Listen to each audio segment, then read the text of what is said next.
Guys, we're going to do a deeper dive into Tesla. This is an amazing company with an amazing product, but let's see what their competition is going forward. Do the numbers and the future add up? We're going to look at the competitive advantages of this company, and of course, we're going to go into bullish cases and bearish cases. So guys, let's look at the numbers right now. Go right here. There it is. Let's take a look at Tesla. So Tesla's a company that a lot of people talk about. I believe it's one of the hype stories of this bull market. This company has grown like crazy. It's had the hyper Tesla fanboys going in, and it has gone nuts. Yep. My personal opinion, 23,000%. Is that what it is? That, yeah. My personal opinion, though, is it's still a car company. As much as we all want to argue against that, 95% of the revenue comes from cars. And even though their growth potential is amazing and their car is absolutely incredible. For the record, I have a Tesla. Nicole has a Tesla. Paul had a Tesla for some time. Guys, the product is absolutely amazing. I cannot emphasize this enough. But we're here to separate the company from the stock price. And as much as you might love the company, the stock price has to justify itself because every investment's a present value of all future cash flow. So we're going to pull up Tesla here in our software. Pulling it up right now. Let's start with some high-level views of the company. So first off, the market cap is about $1 trillion, $955 billion, okay? The price to sales ratio is 14.2. Mo, while I'm going for my next stuff, can you pull up some other car companies and tell me what their price to sales ratios are? Yes. Let me go to Toyota first. This one is the one that I get hammered on. Everybody's like, why are you looking at Toyota? Why are you comparing this to Toyota? 0.87. Ford. What about Ford? So he's going to look up Ford. 0.41. So the point here is pretty much every car company sells for less than 1 times their sales. Why? Because the margins aren't there. Now, I will say, look at Tesla's margin. Their gross margin last year, was 27%, and their profit margin was 14%, while over the last 5 years, their profit margin was 5%. Now, I'm even going to go to a NIO. This is probably the most legitimate EV company out there besides Tesla. They're sitting at 6.54. All right, so let's talk about the car industry in general. This is where I'm going to start because my goal is to sit there and say, okay, right now, Toyota is the #1 car manufacturer in terms of number of units. Yes. Tesla's 20, but we all would agree in this room that Tesla has a lot more upside potential. 1,000%. Last year, globally, the world sold 66 million brand new cars. And according to McKinsey, the growth rate until 2030 is probably be around 2% per year, which would take 66 million up to 77 million units. So right now, Toyota has about 15% of the car market. Mm-hmm. Let's go crazy and say Tesla's going to have 20% of the worldwide car market in the next 10 years. Okay. That'd be about 15 million units per year. Now, I want everybody to remember one thing. I'm only doing that to give a very bull case for Tesla. Yeah. There's a lot of things that can happen in the next 10 years. I want you guys to know that in the last 10 years, Elon Musk himself admitted that Tesla almost was weeks away from bankruptcy, not twice. I think it was 3 times they were weeks away from bankruptcy. Yep. Just in 2018, he said they were 3 weeks away. Yes, as recently as 2018. And this is when people were like, the stock was up many, many, many thousands of percent. So just keep that in mind. Remember, it's hard to determine what's going to happen in a company on any given year, let alone 10 years from now. Okay, now, the average car price last year was a little bit of a fluke. Let's go to the year before that. The average car price in general was $39,000. Now, remember last year, we had the supply issues and car prices have skyrocketed. It went to like 48,000, but they're starting to come down now. Assuming 3.5% growth about inflation for the next 8 years takes the average car price of 51,000. Now, for those fanboys out there, you're going to tell me, well, Tesla's different. They're going to have a higher, guys, how are they going to sell 15 million units at a above average car price? That's going to be very, very difficult, right? Yeah. I'm going to their website right now to price out the cheapest car I can on their website. That'd be a Model 3. Model 3. Just going with everything that is basic. So while you do that, while you do that, at 51,000, let's call it $50,000. At $50,000 on into 8 years, 50,000 times 15 million units. Okay, 15 times 5 is 75, and then we have 1, 2, 3, 4. 5, 6, 7, 8, 9, 10 zeros. $750 billion in revenue. Okay, so that's their revenue every year for just cars. Now, they generate about 10% of the revenue now from other aspects like solar, things like that. Let's add another 20% in there. 1 times 1.2, that is $900 billion in revenue. Let's round up. Let's call it $1 trillion in revenue. $1 trillion in revenue 8 years from now. Okay, so remember what I've done. I've taken the average car price from $39,050 to $50,000. I've taken the largest manufacturer in the world from 15% market share to 20% market share, and I'm assuming Tesla becomes the number one manufacturer in the entire world. Keep in mind, every manufacturer out there is releasing EVs. Some of them are doing better than Tesla. The Ford is going crazy right now. Yes, they are doing very well. So there are still headwinds for Tesla. But this is where I sit there and stand here. So Mo, what are some other bull cases for Tesla? So people are saying this humanoid robot. This is another thing. They're going to get into your home. The solar panels that are supposed to, these are supposed to be out, these shingles on your roof, the Cybertruck, of course, the semi-truck, of course, that's supposed to be taking over. So all of these things are supposed to be happening, and they're not yet. So remember, and by the way, I love Elon Musk. I do. He's but great. He once launched the Cybertruck and said, look at our windows, it's bulletproof. And he took a rock and threw it at it, and it shattered the window and was not bulletproof. It couldn't even handle a rock. Maybe that was a little too hard. So my whole point about that isn't to say Elon Musk is full of it. My point, but I will say Elon Musk has missed a lot of deliveries. He has a very, very large history of overpromise, underdeliver. And doesn't mean that Tesla can't do well. But I'm just trying to build at $1 trillion, including some 20% of the revenue, 20% extra of the revenue coming from other things. You're still at, and that's actually assuming 33% extra revenue. And that's in 8 years? That's in 8 years. They're sitting at $67 billion in revenue. So that's still 16 times growth in 8 years. What is that growth rate? So 1 trillion divided by 67 billion to the power of 1 divided by 8. 8 years. 40% per year. Guys, Mo, what have they done in the last 10 years in terms of revenue growth? That's something to look at. So I'm already telling you right now, like they've got to scale up. They got to build more factories. They got to do so many. So what are the chances of them growing at 40% per year for the next 10 years? Over 10 years, they've done 54.6. Okay, so keep in mind, but they were so small. It was a brand new company. Correct. In the last 10 years, they were still early on in their unit deliveries. Look, you can see the decrease. In 5 years, they're at 49%, call it. So you're already seeing that decrease between years 10 and 5. So if you want to assume that, remember what investing is, guys. So if you're new to this channel, my name's Paul, and I've been teaching value investing for about 10 years now. The last few years on YouTube. Now, having a YouTube channel doesn't make anyone an expert. Does not make anyone an expert. However, I guarantee you, if you watch 4 or 5 of our videos, you will see that I have a fundamentally strong understanding of money and investing, and you will be better because of it. So please watch 4 or 5 more videos. So back to Tesla. On the Tesla front, your goal is to make assumptions about a company, a low assumption and a high assumption when evaluating a company. If you always rely on your investment thesis to be the best possible scenario, you are going to have a lot of mistakes. Guys, go look at history. It's hard for companies to beat their best case scenarios. Your goal should be to do a worst case, a middle case, and a best case. And hopefully you can buy the company at somewhere in the lower range. Now, could you be right sometimes? Sure. But right now we've assumed that not only does Tesla go from number 20 to number 1, they also have 33% more market share than the number 1 player does today. And that's quite the stretch considering how many people are getting into the EV market right now. There are companies dedicated to just EV that are competing with Tesla. Yeah. So I've gone from making all those assumptions possible, we're at $1 trillion in revenue.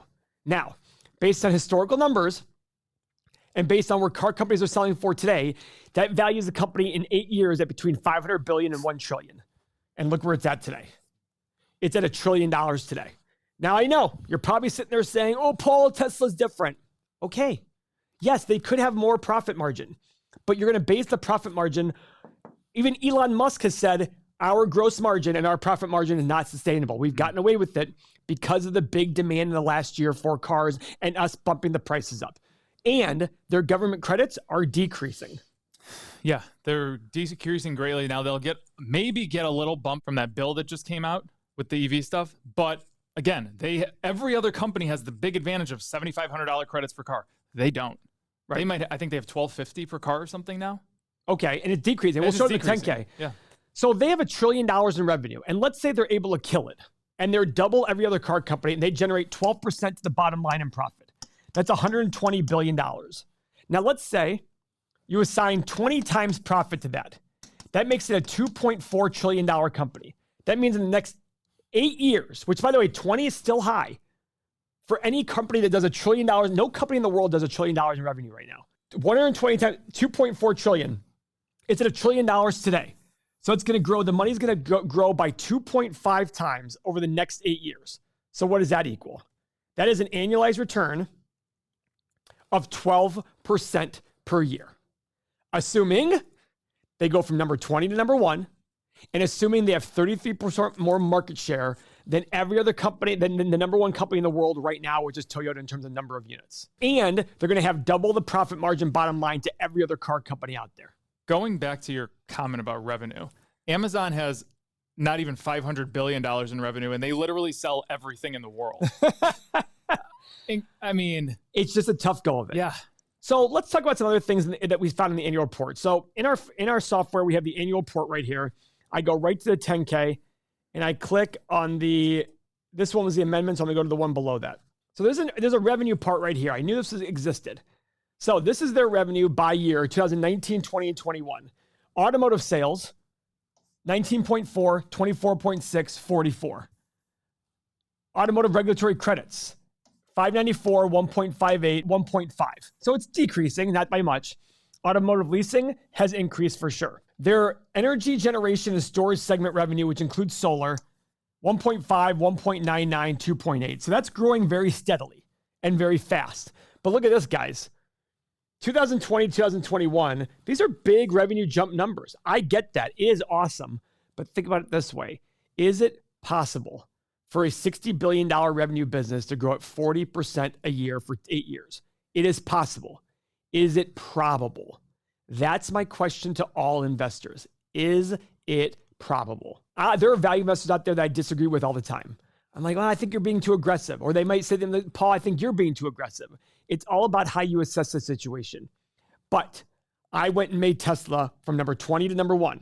I took them from 15% market share, which is the current number 1 car manufacturer, to 20% world market share. And by the way, keep in mind, China is the fastest growing middle class, and they have their own EV companies that are doing awesome, including BYD. Yep, and NIO. And NIO. So even though Tesla's growing in China, that's still the case. Competition is there. And I assume their profit margin is double what the average car company is today. There are a lot of assumptions I'm making on the very, very, very high end of things, and I still only get, in those best possible scenarios, a 12% return on my money buying it today. So, Mo, how do you feel Are there any things in the 10K that you found or that you sit there and see that stand out to you? Yeah, I like to go to risk factors. I mean, risk factors are important, and for this company, we may experience delays in launching products. I mean, we see that all the time with Tesla. Something else, components. You have heard Elon Musk say multiple times, there's not enough lithium in the world to supply the demand for EVs, including their company. That is worrisome. I mean, he's talking about trying to come up with some synthetic type of lithium for these batteries. So I look at, we can put best case scenario out there, but there's also things out there that you can't control and you have to factor that in. Yeah. All companies have to factor that in. So it's amazing. You know, our good friend Gary, he talks about in an interview he did with us recently that's on our channel. He talked about being the number 1 players in smaller markets. There's only certain smaller industries and sectors. Certain industries and sectors only have certain growth levels available. Mm-hmm. Guys, the car business is a growing market, but even McKinsey said that, hey, we think it's going to grow 2% a year. In the last 5 years, it's boomed, and it was 3.6% per year. Yeah. So these aren't major growth levels. Are there other growth levels for Tesla? Yes, but remember, look at how much electricity has gotten more expensive in the last 10 years as people have relied on that. At some point, my guess is, and this is speculation, electric costs will be so high that it starts to compete with gas costs. I don't think gas cars are going away. I hope they do, but I don't think they are, because eventually there's going to be so much capacity for generating electricity that at some point people are going to say it's so expensive, you got to charge way more money. So Memorial Day weekend, I drove to Chicago. That was May. That was 3 or 4 months ago. 3 or 4 months ago. This past weekend, I was in North Carolina. I drove back. Per supercharge, I paid 14% more. And that's just in a summer. In a 4-month period of time, he paid 14% more to supercharge. For full supercharge. Now, Doesn't mean that Tesla's not a great company. No, it's fantastic. I mean, it's a great company. It's a great way to get around. The cars they're the best EVs on the road. They might be the best cars on the road. Guys, these are some of the features of my Model S. You'll see there's cameras everywhere. And this is a big thing for the full self-driving. I mean, you have cameras on both sides of the car, in the back. You even have little cameras right here. This thing is actually incredible when you're driving. You see, I just got so close, it popped the doors open. This thing is incredible when you drive. You can go down the road, hands on the steering wheel, but it just drives for you. You don't have to worry about it. So on long road trips, this thing is absolutely incredible. So something different about this car. You have a trunk. You could fit a couple of pairs of golf clubs, but look at this. I drive around with a full tank of gasoline with me at all times. Right in my frunk. Right here, my emergency charging cable, and of course, my emergency extension cord. Let me show you guys some features of the inside. Come on. Okay guys, one of the most obvious things in here, it's the steering wheel, it's the yoke. My windshield washers are on here, my horn is on here, my blinkers are on here. This thing is absolutely incredible. You hate it at first, but you learn to love it. You put your hands right here and you go. It's no problem at all. Secondly, I'll turn off my blinker. I have your website right here. Here's everythingmoney.com right here. I've ordered stuff on my car out of here. I mean, the map is incredibly interactive. You have a full screen panel in front of you. Even right here, right on the back, I don't know if we can get this. There is a full camera system and audio system and computer system right back there. We can also come in here. Let's go to arcade. There are so many games that you can play. Let's go to theater, Netflix, YouTube, Hulu. You can watch all of these when you charge. Guys, this car is absolutely incredible. So let's look at the analyst estimates. Now, these are analysts, people who are heavily involved with talking to the company, understanding things. This is their estimates for the next 5 years in terms of earnings per share. Guys, it's almost tripling, but mostly 2.5 times. That's great, but I don't see 40% here just for earnings. Correct. I don't even see 40% for 10 years. They're not even getting 40% for the next per year for the next 5 years. Go to revenue, and that's for earnings. Look at revenue growth. Revenues, wow. It's dropping, and it's going to continue dropping. PayPal has more revenue projected. So, again, could these analysts be wrong? Absolutely. But people love hearing these analysts. And these analysts aren't the only analysts out there. Our software only gives us a certain feed. Go out there. But I think it's a concern of mine when it's the average consumer, the average Tesla fanboy who has the most optimistic. Listen, I'm the biggest fanboy of a lot of things. Microsoft, Apple, I love Google. I love all these companies. But I'm like, well, I'm not going to overpay for them though, because it's very possible to overpay for a company. Now, this dive was to sit there and say, guys, look at more than just the 8 pillars of the company. So here's our 8 pillars of the company. It's kind of ugly. Got a really high 5-year PE, a really high 5-year free cash flow. The other thing is they're diluting shareholders. There are 25% more shares outstanding today than there were 5 years ago. Now remember, this doesn't mean that this is not about have to do with a stock split. That's a totally different thing. This is if you owned a share 5 years ago, then you are diluted now 25%. That means you're splitting up the revenue and profit with 25% more people than you did before. That's a big difference. Now, I'm not worried about debt because their free cash flow is growing. Look at the 5-year average free cash flow is 1.6 billion. Look at last year, it was 7 billion. They are growing their free cash flow. I think in the next 10 years, they will do more of that. But then you look at ROIC, again, free cash flow base. So it is going to be lower. My biggest concerns are these. Because I don't care how much growth you have. When you're a $1 trillion company, it's hard to justify this kind of thing. My guess is that in the next 5 or 10 years, when the market does settle down, there'll be a time when people are saying, can you believe people are paying 500 times for Tesla? And it's the same people who are now saying you should do it, will be saying, that was so obvious that it was overpriced. Yep. Guys, I look at this. Now, I'm going to sit here and I'm going to use our stock analyzer tool to make more reasonable assumptions on Tesla for the future. Okay?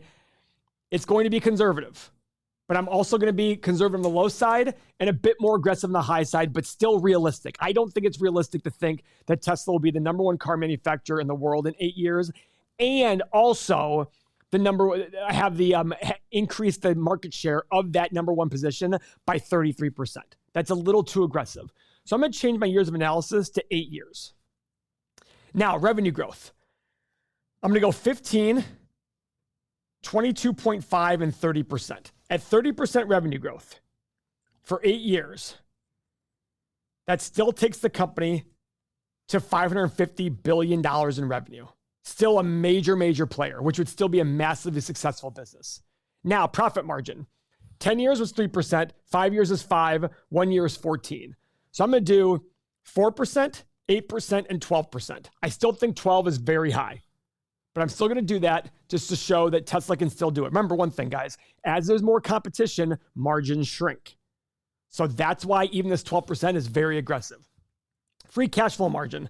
I'm just going to do the exact same thing because they're really investing a lot of their money back into gigafactories and all these things. So that's hurting their free cash flow. Don't you think, Mo? Oh, yeah, for sure. Now for PE, I'm going to go 15, 20, and 25. Oh my God, I can't even believe I'm doing 25. And I'm only doing it just to appease everybody, to show everybody how overpriced the company is today. And for our desired annual return, I'm going to do 12, 15, and 18%. Now, why did I go from lower to higher? On the low side, I think it's very, very possible that Tesla could do 15% revenue growth for the next 8 years. So I'm going to do a lower desired return because it decreases my margin of safety. But as time goes on, as assumptions go up and up and up, I should increase that desired annual return because I need to increase that margin of safety due to the fact that it's harder to do those things. Right, Mo? Absolutely. How do you feel about these assumptions? Good. Mine were a little bit different than yours. Okay, what Just were a yours? little bit. Revenue growth, 14, 21, 28. Very close. Profit margin, 258. Okay. Same for free I think cash flow. 2 is too low, Mo. It's low, but I want to put it in because I want to stress it. I want Okay. to see how low it goes. Got it. Usually on that low side, I put in a ridiculous number. Okay. 14, 18, and 20 for the 14, So I did a 18, higher PE than you. 14, 18, and 22. 22. I forgot to change the last one. Okay. And then my return is 12.5, 15, and 17.5. So we're very close Very there. close on a lot So of things. I'm going to hit the analyze button. It's going to pop out 6 numbers for me. Low, middle, and high on earnings, and low, middle, and high based on free cash flow. If they're all green, it doesn't mean go out and run Tesla. Go out and buy Tesla. It means go verify these numbers.